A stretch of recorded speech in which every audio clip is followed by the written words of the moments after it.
Transforming inspiration, purposeful passion, spreading the word of God with love, a gift to all nations, an eagle flying high above, watching over us, watching over us. Emmanuel Makandiwa, inspiring people, sharing love. When a person comes to divide, he's not just coming into your life. This is a wonderful couple. If I'm coming into your lives, it's either I'm coming to divide the two of you. But if I come to you and you are not married, still I can divide you into two. Because I specialize in dividing people. If I find the two of you, I will divide you. If I find you as an individual still, I will divide your focus, divide your attention, divide your energy. People like that. You have a dream that you pursue. You want to become somebody. That's your passion. Until one day you share that desire with the wrong person. And he divides your focus. You lose interest in something that you were pursuing for years. There are people that are very good at that. You show them something that is very beautiful, they have a way of discrediting everything. The book of Romans chapter number 16, verse 17. 16, 17. You can't forget that one. Romans chapter 16, verse number 17. 16, 17. Now I beseech you, brethren, mark, you underline that if you have a pen, mark them which cause divisions and offenses contrary to the doctrine which you have learned, and then avoid them. You may be seated.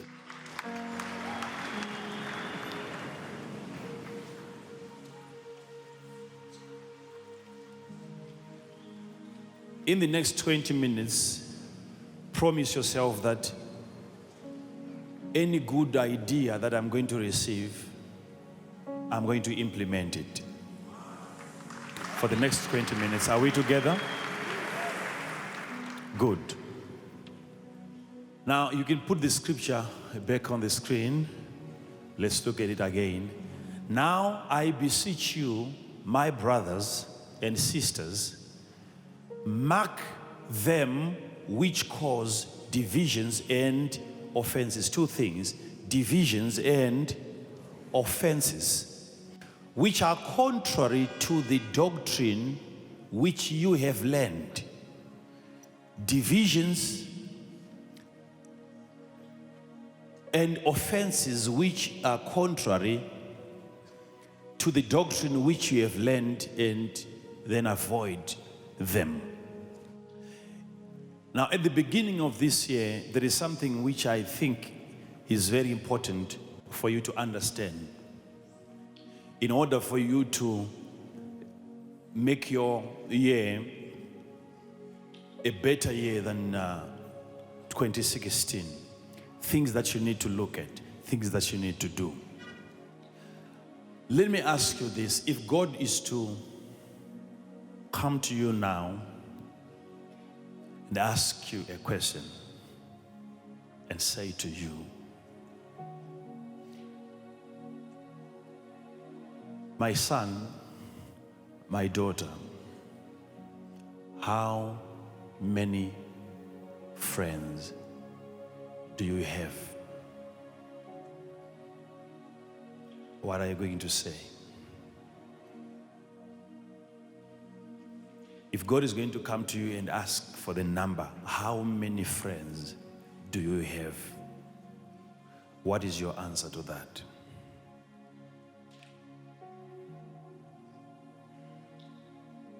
Let's say you say one. Let's say you have two. maybe 3 friends. Guess what the next question is going to be like? So, my daughter, my son, what has qualified those people to be your friends? What is your criteria? What exactly do you look at when you're choosing friends? What are you going to say? So it's a very important subject that we want to look at. We'll get into demonology very soon, like I promised. We'll get into that maybe from next week or so. But get this, it's a principle that is going to improve your year if you consider doing what I'm going to advise you today. Okay. Now, any conflict that you have had, any pain that you have experienced before can be traced back to a person that you entertained. There is a person that you entertained that you shouldn't have.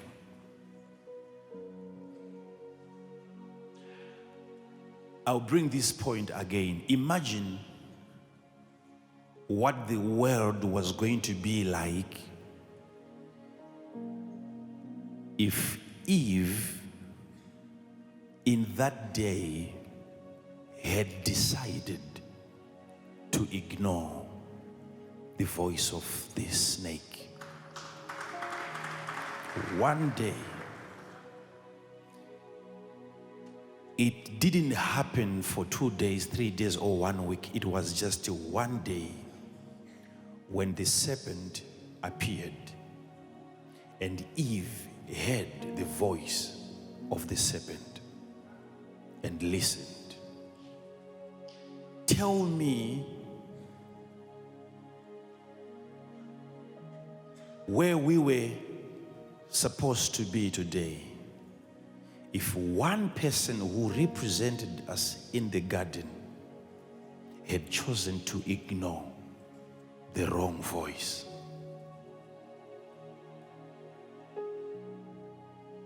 So the pain that you go through now, if you're a woman, you get pregnant, you go through pain for 9 months, even up to the childbirth, when you give birth to the child, that's more pain again that you have to experience.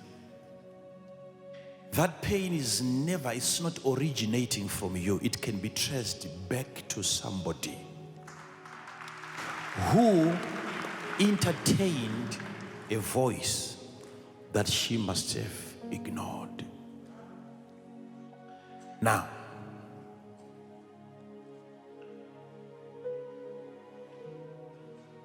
say God comes to you and he says, your friends are too many. Reduce the number. Who are you going to start with? Who are you going to remove from your list? Who are you going to be left with? And again, what is your criteria?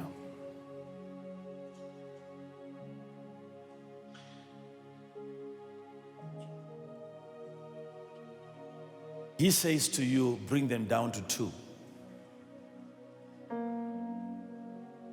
Who are you going to be left with? The most important people in your life that you know that I cannot do without these ones. Only 2.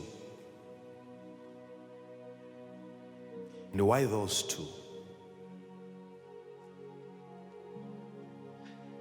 Are they people that are helping you, or these are people that you are helping?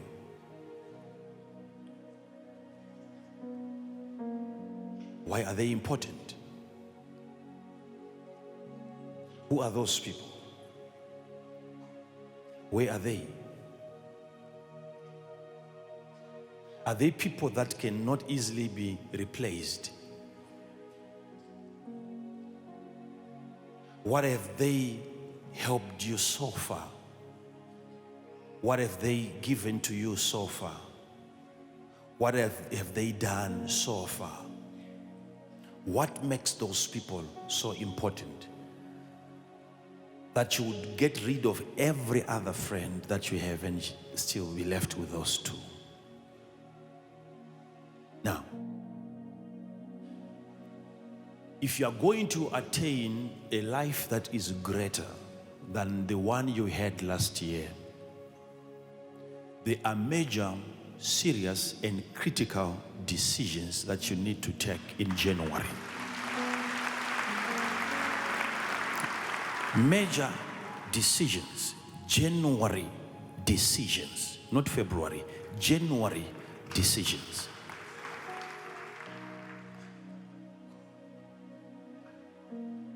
When you are breastfeeding a child, there comes a time when that child has to be weaned from its mother. And weaning a child, it's not a sign of trying to hurt the child. It's a moment of maturity where you have a child who is now matured, who should now be separated from his mother and now begin to live his own separate life. Now, I'm coming here, I've said this in the morning and also in the afternoon, now I'm saying it again. There is a people, a generation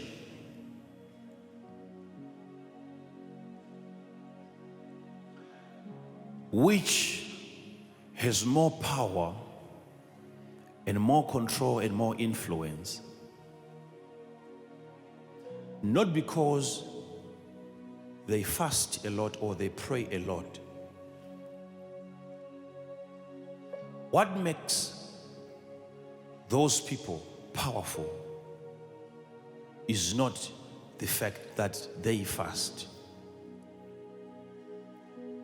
But what makes those people powerful is the fact that they have people that they have fasted.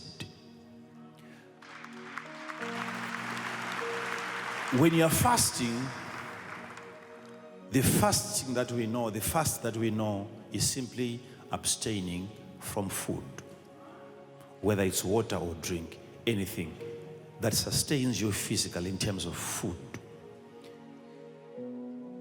You say, I'm not going to eat that, it means you are fasting. It's abstaining. Fasting is abstaining. Now, I'm giving you another fast which is going to help you to grow much faster.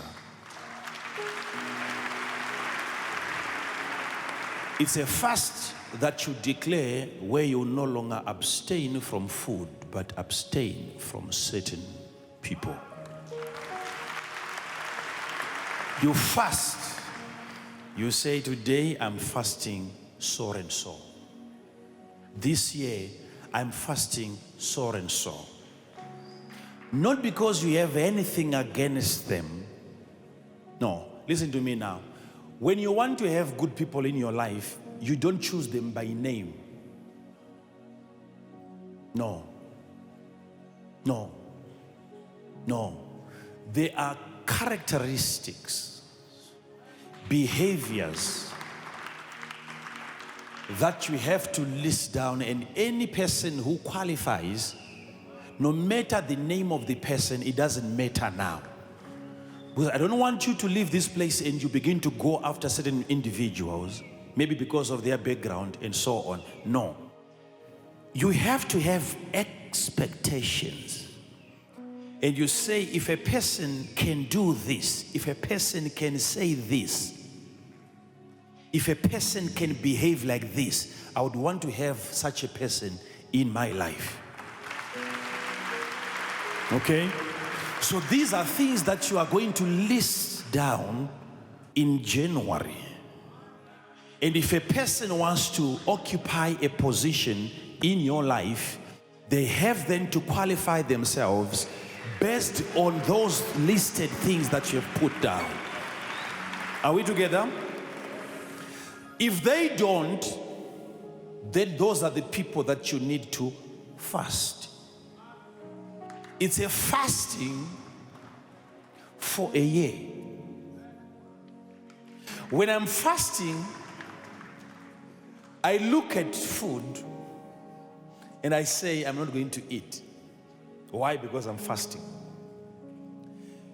But guess what? In the food,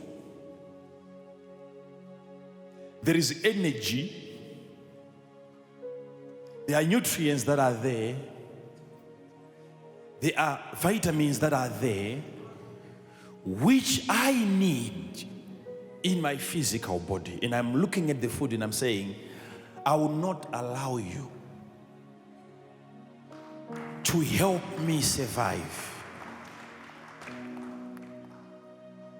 And then I'm fasting. So if you are fasting people, they have a different energy that they normally give to you. They have stories that they normally tell. They have behaviors that you normally enjoy. And you, for years, you have been sustained by those people. You were feeding on them, feeding on their ignorance. And when you make a decision that I'm going to fast this person, it means that person ceases to sustain your existence. You are no longer going to live based on what they say to you. It's a fast which helps you to discover a life that is greater than the one that you have lived before. So now the Bible is saying, mark those that cause division. Think about it. This is a scripture in the Word of God, inspired by God. Mark them. Don't just know them. Don't see them. Don't look at them. Mark them. There has to be a mark. You look around. Look at the people close to you, at your workplace, even in this ministry. If you identify people that specialize in dividing others and introducing offenses, you put a mark on such people. And once you have marked them, the next thing that you need to do is to avoid them.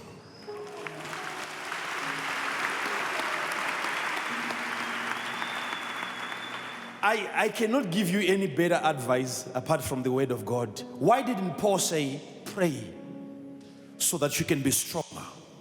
No matter what they do, no matter what they say. No, he's saying avoid. This is a generation that if you want to survive, you just have to avoid. You have to avoid them. So these are voices that you need to ignore this year if you are to prosper. Voices that you will ignore. Division. Now, you see, when a person comes to divide, he's not just coming into your life. This is a wonderful couple. If I'm coming into your lives, it's either I'm coming to divide the two of you. But if I come to you and you are not married, still I can divide you into two.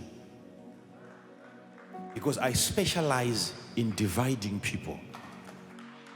If I find the two of you, I will divide you. If I find you as an individual still, I will divide your focus, divide your attention, divide your energy. People like that. You have a dream that you pursue. You want to become somebody. That's your passion. Until one day you share that desire with the wrong person and he divides your focus. You lose interest in something that you were pursuing for years. There are people that are very good at that. You show them something that is very beautiful, they have a way of discrediting everything.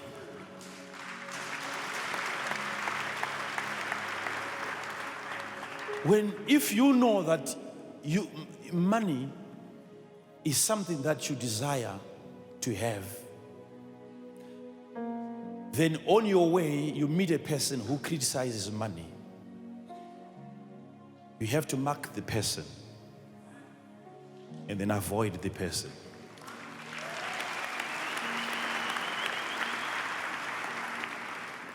Don't talk to him again along those lines. You share a dream. Think about this. You wake up in the middle of the night and you can remember God has just given me a dream. And you say to yourself, can this be a dream? This is too heavy. I've seen something. You take your diary, you write it down. You can't wait to share your dream with your brothers and sisters. For the next 2-3 hours, you can't go back to bed again because the dream is so